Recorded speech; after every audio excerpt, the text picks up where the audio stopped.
Pada video kali ini kita akan melanjutkan pembahasan kita tentang pemrograman dan kita akan membahas tentang flowchart khusus video ini teman-teman ya. Mungkin teman-teman yang sudah jurusan IT ya, mungkin semester awal pasti sudah paham tentang apa itu flowchart. Oke, mungkin kita akan pahami dulu apa itu flowchart, pengertiannya seperti apa gitu ya. Nah, flowchart itu adalah media visual yang digunakan dalam pemrograman, teman-teman. Nah, tujuannya untuk merepresentasikan urutan atau langkah-langkah dalam suatu algoritma. Gitu ya, teman-teman ya. Jadi kalau kita sudah berbicara tentang flowchart ya, pasti kita berbicara tentang alur, kita berbicara tentang urutan, langkah-langkah di dalam suatu algoritma yang akan kita buat. Oke, teman-teman, kita lihat ini adalah contoh flowchart register yang sudah saya buat, di mana flowchart ini terdiri dari start dan end. Dan di antara start dan end ini adalah alur langkah-langkah yang akan kita bangun nanti di dalam sistemnya. Oke, kita akan lihat bagaimana sebuah alur ini bisa berinteraksi dengan user ya. Yang pertama ya, start, ketika user masuk pada sebuah form register. Yang pertama, user akan input username, password, dan confirm password. Oke ya. Di sini kita menggunakan dua logic teman-teman ya. Nanti mungkin bisa ditambahkan lah ya. Mungkin nanti form yang sudah kita buat ini digunakan untuk sistemnya atau project teman-teman, yang nggak apa-apa, nanti tinggal ditambahkan logikanya seperti apa. Tapi di video ini kita hanya menggunakan dua logic teman-teman ya. Oke, setelah user menginput username, password, dan confirm password, pasti user tersebut akan mengklik register account. Ya, setelah diklik register account ini, maka secara otomatis akan mengecek apakah ketiga inputan ini kosong atau tidak, gitu ya. Jika ketiga inputan ini kosong, yaitu username, password, dan confirm password, maka kita ibaratkan dia no ya, atau error, atau ada pesan error gitu ya, kurang lebih seperti itu. Maka dia akan memulai dari start lagi teman-teman. Artinya dia mengulang lagi nih, usernya memasukkan username, password, dan confirm passwordnya. Karena kita membuat logiknya itu tidak boleh kosong. Kurang lebih seperti itu. Nah, logik yang kedua, misal user sudah menginput username nih, udah menginput password, udah menginput confirm password. Nah, logik yang kedua, kita harus mengecek apakah password dan confirm passwordnya ini sama atau tidak. Maka dia akan masuk ke sini teman-teman ya. Dia akan masuk ke sini. Nah, setelah dicek, misal password dan confirm password ini tidak sama ya, atau tidak cocok, maka kita ibaratkan no, maka user harus mengulang untuk menginputnya. Oke ya. Dan ketika password dan confirm password ini cocok, artinya sama, maka dia akan masuk ke end. Artinya proses register sudah berhasil teman-teman ya. Dan kita ibaratkan ini adalah yes. Oke, jadi ada dua logic yang harus kita pahami, yang harus kita buat pada sistemnya nanti. Yang pertama, tiga form input tidak boleh kosong. Dan salah satu pun kosong tetap tidak boleh teman-teman, harus diisi semua. Oke. Dan logik yang kedua, jika password dan confirm password tidak sesuai, maka kita harus mengulang user itu untuk memasukkan ulang. Dan jika sudah sesuai, maka dia masuk ke end. Artinya proses registernya sudah selesai. Kurang lebih seperti ini flowchartnya ya. Sekarang kita akan masuk atau kita akan lihat seperti apa sistem yang sudah kita buat. Ini adalah sebuah form register yang sudah kita buat berdasarkan alur atau langkah-langkah yang sudah kita terapkan di dalam flowchart-nya tadi, teman-teman. Terlihat di sini ada sebuah register, username, password, dan confirm password. Ya, logiknya di sini ya, saya sudah membuat JavaScript-nya seperti ini. Nanti kita akan membaca kodenya seperti apa. Misal ya, tadi jika kosong ya, tiga-tiganya atau salah satunya kosong, apa yang terjadi? Ya, coba kita klik register account, maka akan muncul pesan yaitu tidak boleh kosong, gitu ya, sesuai yang sudah kita buat di dalam flowchart-nya. Misal salah satu tidak boleh kosong deh. Contoh di sini saya masukkan admin. Kemudian passwordnya 12345. Salah satu kosong, apa yang terjadi? Tetap akan muncul tidak boleh kosong. Kurang lebih seperti itu, teman-teman. Selanjutnya, kita akan mengecek apakah passwordnya ini sama dengan confirm passwordnya. Coba kita tes.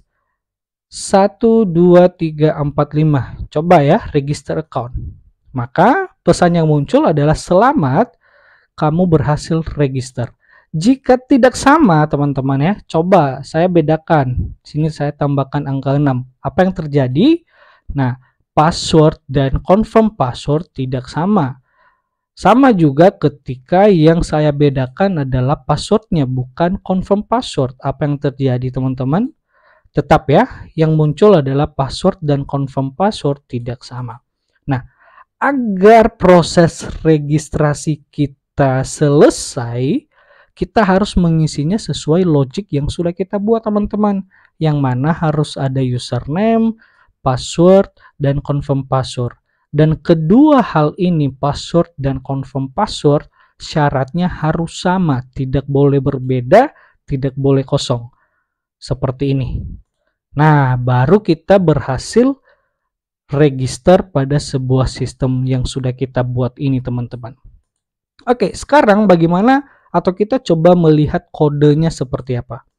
Kalau kita lihat di sini, kita sudah membuat sebuah function yang namanya jalankan fungsi, yang mana function ini kita ambil dari HTML-nya di button, teman-teman ya, di sini ya. Kita ambil nilai dari onClick-nya, lalu kita jadikan function di JavaScript-nya. Nah, di dalam sebuah function scope ini ya, kita membuat logic untuk menangani form register kita. Ya, yang pertama dulu kita membuat beberapa variabel untuk menampung elemen yang kita ambil dari HTML gitu ya. Dan kita mengambilnya berdasarkan ID. Di sini kita simpan di dalam input username yang mana isinya adalah ID dari HTML-nya. Yang mana ya? Yang ini berarti. Oke. Kemudian input password juga isinya adalah ID dari passwordnya. Dan begitu juga dengan input confirm password. Ini adalah ID dari confirm passwordnya. Lalu ini fungsinya apa, Bang? Dot value ini apa? Nah, ini artinya kita kan sudah mengambil ID masing-masing form inputnya ya, username, password, dan confirm password. Lalu ketika sudah kita mengambil dan kita simpan di dalam variabel, kita tidak hanya sebatas itu, teman-teman ya. Kita harus mengambil inputannya. Apa-apapun ya, apa-apa yang diinput oleh user di dalam form ini tadi, kita ambil atau kita tangkap, kita simpan di dalam variabelnya. Makanya kita tambahkan di sini dot value. Artinya nilai yang diinput oleh user kita ambil atau kita tangkap, kita simpan di dalam variabel atau kita tampung di dalam sebuah variabel. Setelah kita membuatnya di dalam variabel, lalu kita akan membuat logic bagaimana caranya untuk menangani ketika user begini, dan sebagainya. Sebenarnya ini bukan logic yang sangat sempurna, teman-teman, karena kalau kita membahas register, itu syaratnya tidak boleh kosong, tidak boleh beda password dan confirm password.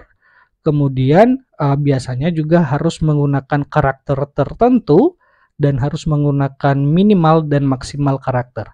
Jadi ini jauh dari kata sempurna. Dan walaupun begitu, ini cocok buat kita yang masih belajar, teman-teman ya. Oke. Logik yang pertama yang kita buat di sini ya. Jika input password sama dengan kosong atau ya atau input password sama dengan kosong atau input confirm password sama dengan kosong, maka kita akan menampilkan sebuah hasil atau kita menampilkan sebuah pesan konfirmasi kepada user yang mana pesan yang kita tampilkan adalah tidak boleh kosong. Kurang lebih seperti itu teman-teman ya. Nah, kemudian logik selanjutnya kita membuat bagaimana menangani ketika user menginput password dan confirm password itu tidak sesuai. Nah, di sini kita membuat logiknya jika input password tidak sama atau tidak sesuai dengan input confirm password. Nah, yang kita tampilkan adalah password dan confirm password tidak sama. Oke, teman-teman ya.